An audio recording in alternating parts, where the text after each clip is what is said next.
Hi, Miss Gleason. Hello, JC. How are you? Good, how are you?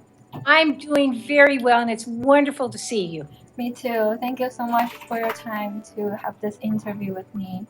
Absolutely. And please give my regards to everyone in the NDB community and to your teacher, Miss Warner, Sure, and I will. all of your teachers. Please give them my regards. I pray for the community often. I was educated by the Sisters of Notre Dame from the time I was about 5 through the time I graduated from high school.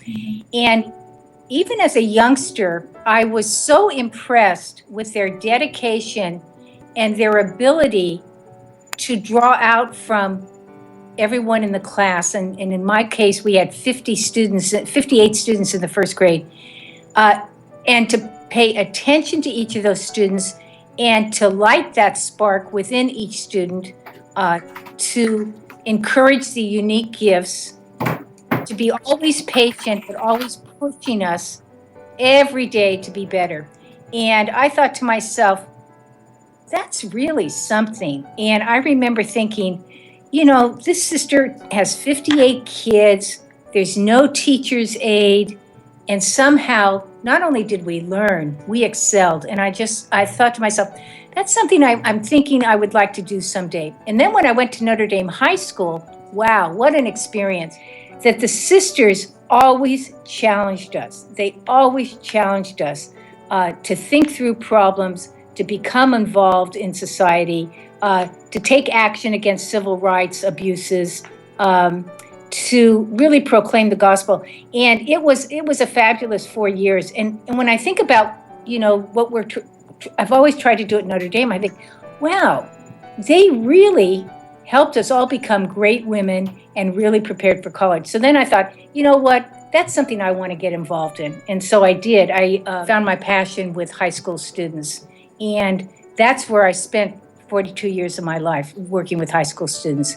But I really credit the sisters because they were that spark. They said, you can be great, you can be excellent students, you can overcome obstacles, and you can become great people who are of service to their community. And it was I think of my 12 years with the Sisters of Notre Dame, and I'm every day I'm grateful because they made me the person I am. And then eventually the job at Notre Dame became open, and that really interested me because I knew what I wanted to accomplish at Notre Dame, which was to carry on the work of the sisters. So I was hired at Notre Dame as the principal, the first lay principal in 1991, and it was really great.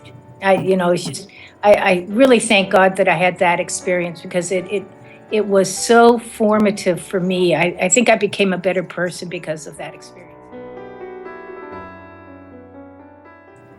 Well, when I read your question, you used the word obstacle. And when I look at an obstacle, I think of an obstacle course. You you have to go around, or you have to go up and over, or you have to carry it away, or you have to burn it, or you have to chop it up. Oh, gosh. I didn't have to do any of that because I don't consider difficult things obstacles. I consider them challenges. Challenge isn't something you go around or you hop over or you get rid of. You embrace the challenge. You say, all right, this is what God is calling me to be.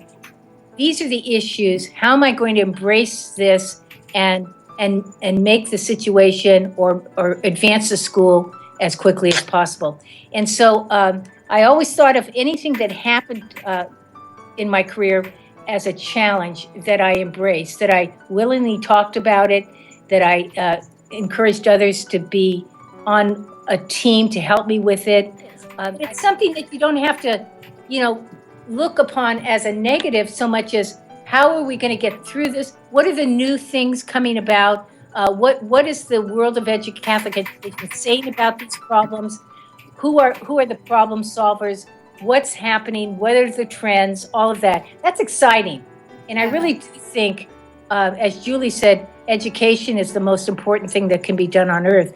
So she certainly doesn't want us to give up what we're doing. We just have to figure out ways to make it work. Yeah, and that's important, like how you look at it. like if you see it as positive, then you have the faith that you'll get through it and like find the best solution possible. Yeah, and really embrace it and bring others into the conversation. And we would often do that as a faculty. And I think the Notre Dame community has done a great job since its existence. You know, it goes way back to 1851. I wasn't born then.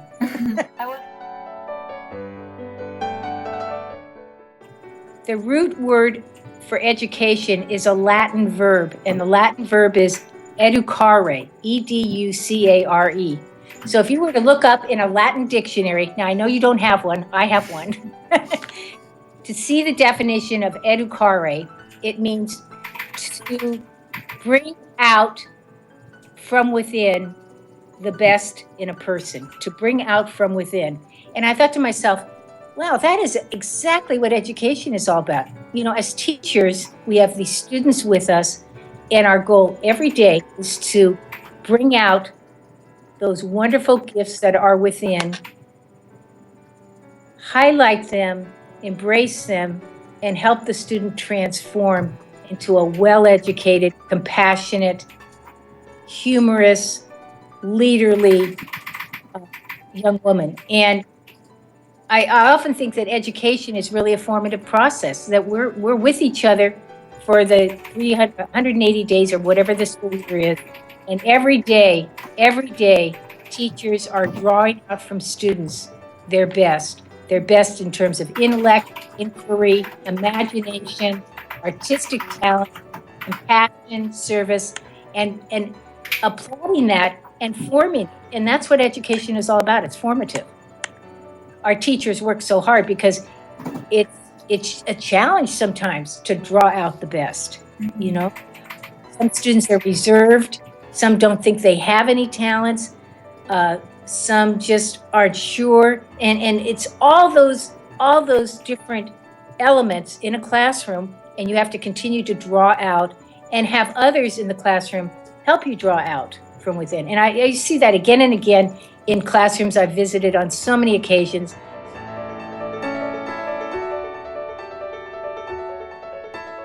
And I keep thinking, gosh, there was no low point, you know, and if I think about the best moment, my whole career was the best moment, because the best moment occurred every single day. Every single day, I saw young women beginning to take charge of their lives and making responsible decisions and growing in their faith, in their intellect, in their sense of compassion.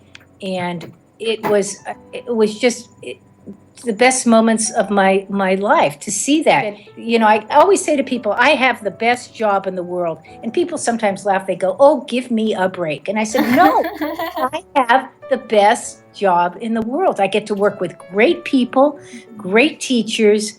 I got to work with the sisters, not only Sisters of Notre Dame, but Sisters of Mercy. And then I have this wonderful school of young people that excite me every day because of their quest for knowledge. And make sure you take a broad spectrum of courses so you understand what it means to major in a particular subject. And then, if you're going to be a teacher, what does that path look like? What are the credentials I'm going to need beyond my bachelor's degree or my master's degree? And then seek internships, etc. You're going to have all those experiences. You may decide you want to be involved in international education, or you might want to be involved in women's education. You might want to be a principal, you might want to be a teacher, you might want to be both. You might want to start a new school. All those things. And you are entering a very exciting time of your life, and I know you will find just the right school, the right mentors, the right programs, and you will soar. Well, the class of 2016 is on its way, and I'm so thrilled. I mean, I can remember in 2012 when the class of 2016 came in, and it's such a great class. You were tiny. Yeah, a couple of things. Stay steady on the course. Keep your goals alive and well. Continue to have excellent relationships. Be safe. Be courageous. Stay close to God. Pray. Be generous. Speak out when there is something unjust occurring. And never stop working towards your goals. Never let anything interfere with your goals. No obstacles. Challenges. Challenges. Embrace Yes. those challenges. So thank you for asking, and I salute the class of 2016. I'm so proud of your class.